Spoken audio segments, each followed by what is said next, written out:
Howdy YouTubers. I've talked in prior videos about these Rix products switch stands. And I've looked at a lot of different ways to indicate which orientation the turnouts are in. And I've got a couple of different things going on. I've got over here a tortoise machine with Tomar dwarf signals that indicate in this particular situation, if you're green, you're aligned to the main. If you're red, you're aligned to the yard. So that one I wanted to have a signal and an electric control, since it's really splitting between whether you're going into the yard or the main, which is kind of critical, obviously. But my intent is to have every turnout have some sort of indication, so that when you're operating the layout, you know which way the turnout is orientated. So you don't have to look at the points necessarily. So this one also, it's a blue point, so it's manually thrown via a pull push rod here, and that controls a corresponding dwarf signal, so you know if you're aligned for the main or that maintenance away siding. Now, so for all the other turnouts, what I'm going to do, since I hand throw these, I did look at Caboose Industries, and a lot of you have seen or you use the Caboose Industry. It's just you turn the lever and it actually throws the points. You could also get one that has a signal that turns on the top. The challenge with those is, to me, they're gigantic. They're way overscaled. Even if I've seen some guys use N scale. The N scale doesn't come with a signal option. It's just a hand throw, and it looks a little better, but the throw might not be enough for some of your turnouts. So I kind of asked myself, well, what am I trying to accomplish here? I'm trying to accomplish just giving myself visual signals, and not making things overly complicated, and also keeping it cost effective. So when I operate, I use this little knitting needle, and I just throw the switches. These are Pico turnouts, so they're pre-sprung, which is nice. Walthers, I think, yes, Walthers turnouts are also pre-sprung. So I've got a couple of these big curved Walthers, and they're spring. So let's talk about these Rix product switch stands, because this is where I ended up. And I actually talked to Rick right out at Rix Products. I mean, I use a lot of their products. They're great products. They're made in USA. So you're familiar with Pike stuff. Anything you see like that is scratch built from Pike stuff. My yard house here, my ADM facility, these overpasses, those are also Pike stuff, I think, is the brand Rix uses, but they're all Rix products. And he also has, it's Hometown USA or Small Town USA, where they're like brick buildings. So there's a ton of different products and detail parts. And he also makes these switch stands, which they're really, honestly, they're inexpensive. I don't remember what I paid for these, like $4 or $5. And they're pretty simple. I'm going to put one together here to show you how it's done. They're plastic parts, but it's mechanical, and it operates simply by attaching a little tab to the throw arm on the turnout. And once you get it aligned, and it's not like anything in model rating, it's not going to be a one size fits all, because every brand, the turnout throws a little differently. So you got to play around with it a bit. You have to cut some of the ties on either side, cut the ties here on the turnout. And the goal is to get it so that when you turn this, it throws it, I guess it would be 90 degrees, yeah. So we're going, in this case, you can see, let's try to get to focus. We're aligned to the turnout going this way. And if we're aligned to the main, it turns green. So now we're green, red. That's simple. And I put these bollards here. These are really finishing. They're just finishing nails with the heads cut off, and then they're nailed down in. And the reason for that, I think it looks prototypical because it's along a roadway. But I also want to have all of the ones that are close to the front of the layout. If someone's leaning on the layout or they bump into it, all these switch stands are delicate. Rick's Products, Caboose Industries. You know, if you were to bang that signal, you could break it off. So I put these here, so if somebody bangs it, they're gonna hurt their arm on the bollards, but not damage my switch stands. So they're all along the front, and I think it looks good. It looks like they're put there by the railroad just to protect them. As I go into the layout, for example, I was going to put bollards here. I don't need them because really you're just going to reach over to switch. So I think these are safe. I'll pull them out. So I'm just going to have them wherever there's a turnout close to the front of the layout. So here's another one that goes into the engine facility. Same thing. Right now it's aligned to the divergent rail where this, with that engine 2007 is sitting there. So if you're operating and you were to look at this, you'd see that this is red, so you know that it's aligned to that track on the right. If you then move it, it turns green, which means you're going to go straight into that other track. So basically every single one of my turnouts, everywhere you see a Rick's switch stand bag is where I'm going to put one of these. So all of my turnouts will either be lighted with a dwarf signal, or we'll have one of these Rick's Products switch stands. So it makes it nice. So visually when you're operating, you can just take a glance down because there's a lot of switches. It's an industrial park or an industrial area. You want to be able to just take a glance visually, and are all the turnouts aligned?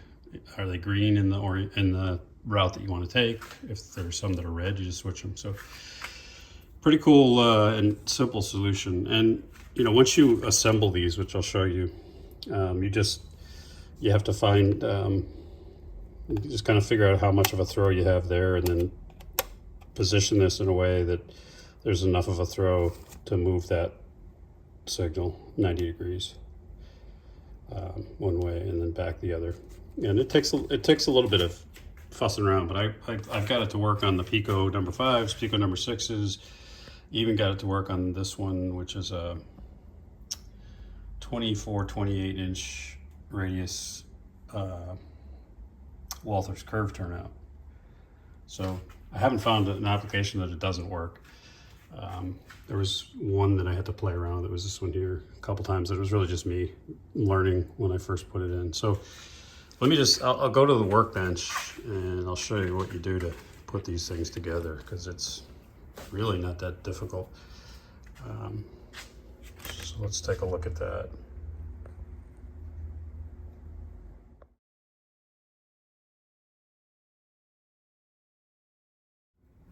All right, so we're going to open this one up.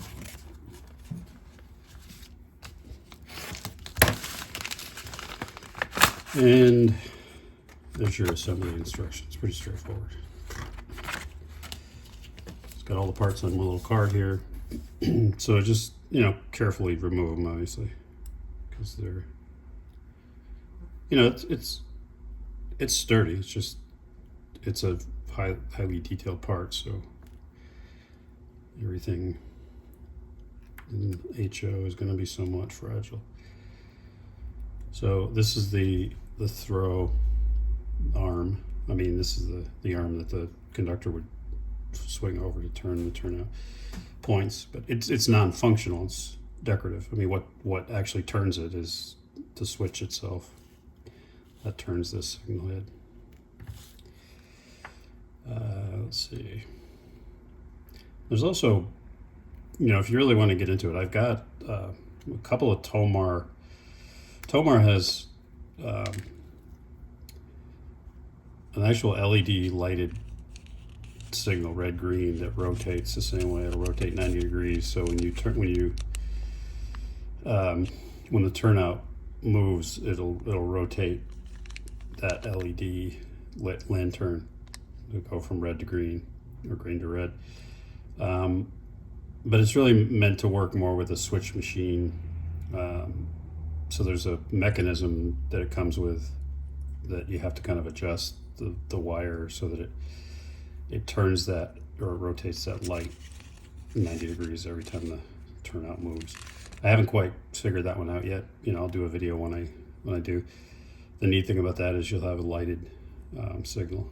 But these are, you know, because they're inexpensive and easy to put together, and scale is pretty good. I mean, you know, if you're a real purist, you're probably gonna say these are a little too big for scale, but compared to the Caboose Industries, they look a heck of a lot better, I think. And honestly, they're less expensive. And here's my thought on it: what are you doing with a hand turnout? If you have a Caboose Industries, you're throwing it by hand, which is fine. If you have sprung turnouts like Pico, you're using a bamboo stick or a knitting needle, you're throwing it by hand. So really, you're not gaining anything except for a different way to throw the turnout by hand. With this, you're throwing it by hand with a bamboo stick or a needle, however you want to do it, but you're getting a signal to change to tell you which way the turnout is set. So to me, there's just a lot more functional value to this Rick's product switch stand than there is to the Caboose Industries. And that's nothing against Caboose Industries. Everybody likes, I mean, a lot of people use them. It's just not my thing. So I'm showing you this. So this is the base plate here. That's what's going to sit there, and your switch throw arm is going to slide in and out of that. And I've done so many of these now, I know what these parts are. And once you do like 2 of these, you'll figure it out, just how to fiddle with it and how to get it to actually rotate appropriately when you do your turnout. Because the first one is going to be a little tricky, but you know, if you need help, my channel email is in my profile information. I'll be happy to help you out with it, or just leave something in the comments.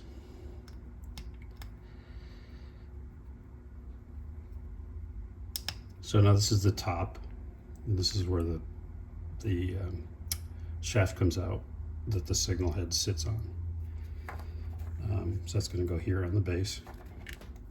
You got the arm that the conductor would use to turn the turnout. This is what's going to ride inside between these rails, and it's going to attach to the throw arm that comes out of your turnout. You're just going to grab that and move with it. And then there's 2 parts that are kind of the internal mechanism, the mechanics of the whole thing. Yeah. It's a better light for you there. All right. So obviously get the little pieces off the end there without cutting your fingers.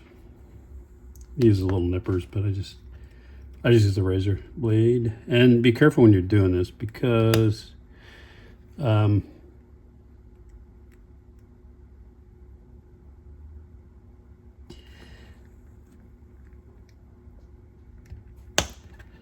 part of it is you need that little piece on the end there is part of the functioning of this thing. And if you cut that off thinking it's just a piece of the plastic molding, you'll be in trouble. So there's one on the bottom, a small one, and then the other side there's a bigger one. So in that case, you want to look at the instructions the first couple times you do it, and you'll know what to cut off. So let's get all the parts cleaned. This is the signal head. This is the one that is kind of thin plastic, so be careful with it. When you're going to paint this anyway, you're going to paint 2 of the faces green on both sides and 2 of them red on both sides. And I use Testors enamel paint for this because I want it to kind of really adhere and give it a little bit of extra firmness. I don't think the acrylic is going to do that. One, it doesn't adhere to the plastic necessarily, and 2, it just scrapes off. Where the enamel is going to really bond. All right, so you put the base plate down, and then you take this piece and you put it in this orientation. I'll put the directions right here so you can kind of see what I'm doing, but Like I said, if you need help, let me know. And then you've got this piece here. You may not see this, but there's a little hole that it pops into. And it's really not complicated. It's just like anything in HO scale. It's a little small. So it goes into a little hole there, and then it goes on top of the little piece sticking out of this slider here. So it starts to create a lever. And then on top of that, you take this piece and let me just make sure I'm doing this right. That's going to sit on that peg. This top piece goes over that shaft, if you can get that on there. There we go. And then it just click, you hear it click in place. Just like that. Just like that, he says.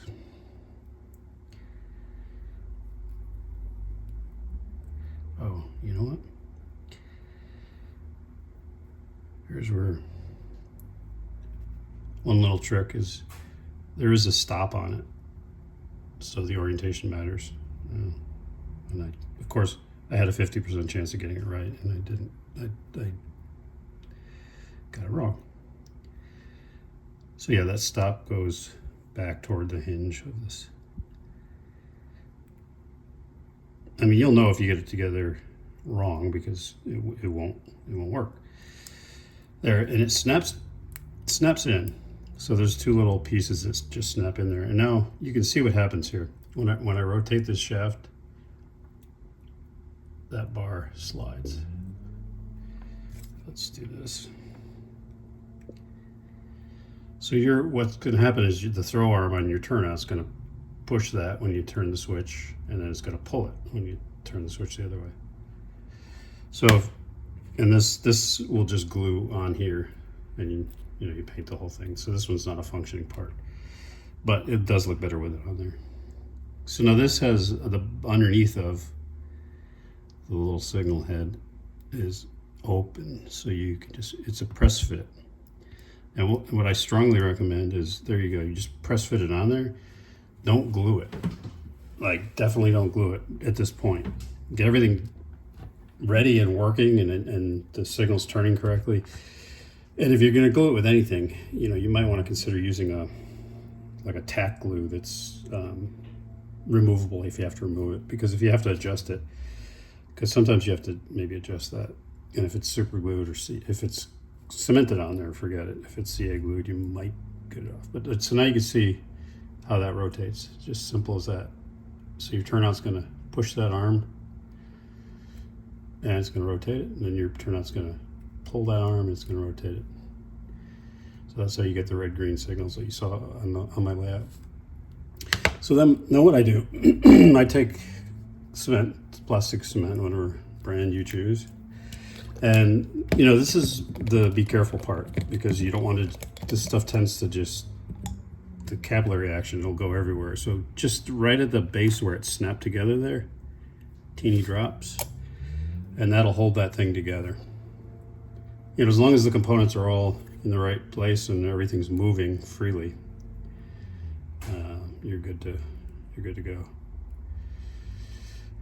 All right, so we'll go back to the layout, and then when I show it to you working, you'll get a better appreciation for how it works. Pretty simple, isn't it? I mean, I like it.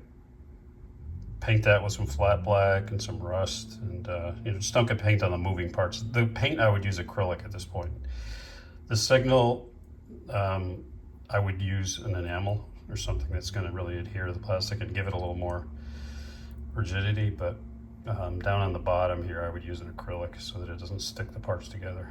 And then you could dry brush it with powdered pigment, like a rust color, which is what I do. So we go back over to the layout, and you will see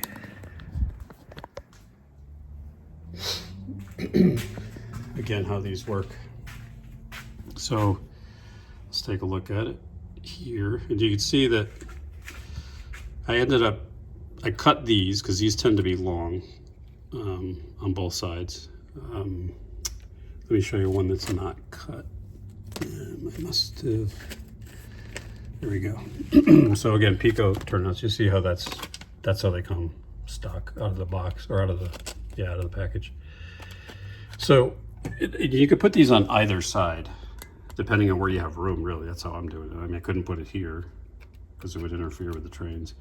So I put it here. And the bollards are here just because, you know, somebody's working, they hit it, they're gonna hit those. And they're, you know, they're solid. So I cut these down, and then you know, what you do is you rotate this where you want, so that the rod is all the way out, and then you put this thing all the way over, and then you orient the signal. That's why you don't want to glue it at this point. And then you kind of move it back and forth until it sets correctly. And you have to, like in this case, I ended up cutting off the fronts of these two ties that are part of the Rick's switch stand, and I also cut these off so that it was just at the right spacing. And I don't really, you know, I wish I could give you a better formula for that, but it's just trial and error. You can I've even found a way to temporarily tack this thing to the throw arm without cutting anything, so I can kind of see how it moves. But that's the net result. So in this case, if you're going, so in this case you're going this way, which is toward the yard, so it's green because it's aligned that way. Now if you end up being aligned for this, which is one of the 3 interchange tracks, it's going to give you a red.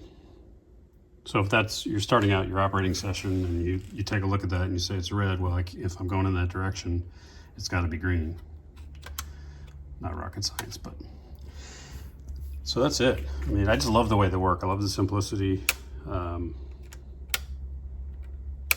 You just got to be cognizant that they're fragile, like anything this small, because it's not huge like the Caboose Industry one. So it's a little more fragile. But these, I would do these if you're close to the edge of the layout, and you know, when you're further in, like this one here, if somebody's operating, they're just gonna reach over, and you know, so you're not really gonna hit that. And if they hit it, then they're just gonna pay for a new one.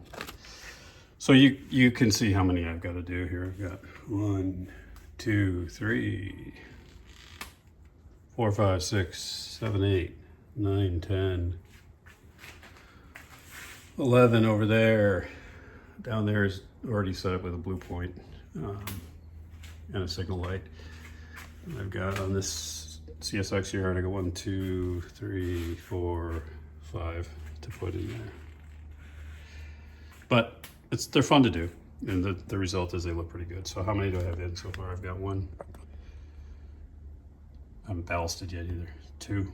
And you know, I would do this before you ballast. If you're retrofitting, like I did here, you just scrape away all the ballast, and then you ballast back around it. But you know, just use Elmer, watered down Elmer's glue, but don't go crazy because you don't want the glue to go in there and seize anything up. So I got 1, 2, 3, 4, and a 5th one here. This will show you how tight of a space you can get it in. And so I do want it there so that if I peek over the fence, I can tell which way it's.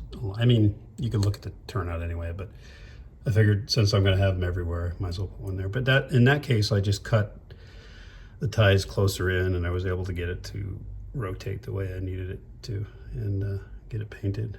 So yeah, I think they look good and they work well and they serve a function. That's the key. It's not just something to turn the switch, because you're doing that anyway with this. It's just something that gives you a visual as to how it's aligned.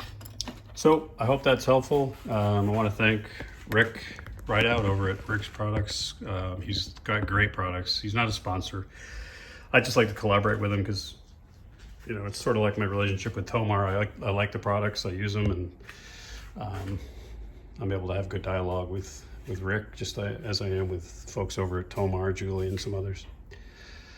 So highly recommend them. Hope that was helpful. Cheers.